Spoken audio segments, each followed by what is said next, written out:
vjen sahabiu i nderuar Abdullah ibn Mas'ud, shok i profetit alayhis salam. Dhe është njëri prej atyre komentatorëve të Kuranit. Edhe çfarë thot? Thot sikur vështirësia të hynte thot në ndonjë zgavër, në ndonjë ngushticë, do të vinte lehtësimi thot dhe do ta nxirrte ato prej aty. Se Zoti thot në Kur'an inna ma'al usri yusra, me të vërtet pas vështirësisë vjen lehtësimi.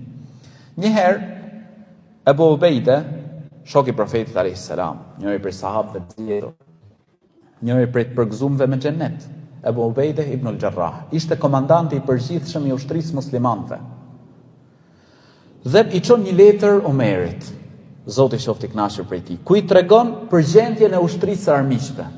Është kaq numri, kaq pra përmend ato, kishin ushtri të madhe. I përgjigjet Omeri, Zoti qoftë i kënaqur prej tij. Thot dije thot se nuk i shëllon një robi besimtar pra një moment i vështirë, vetëm se pas asaj vështirësie Zoti i gjatësisë sjell lehtësimin. Sepse thot nuk mund ta mund një vështirësi dy lehtësime.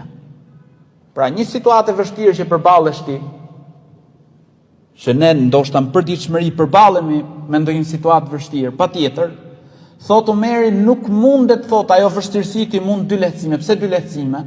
Se Allahu pra në surën që përmendëm pak më parë, thot fa inna ma'al usri yusra, inna ma'al usri yusra.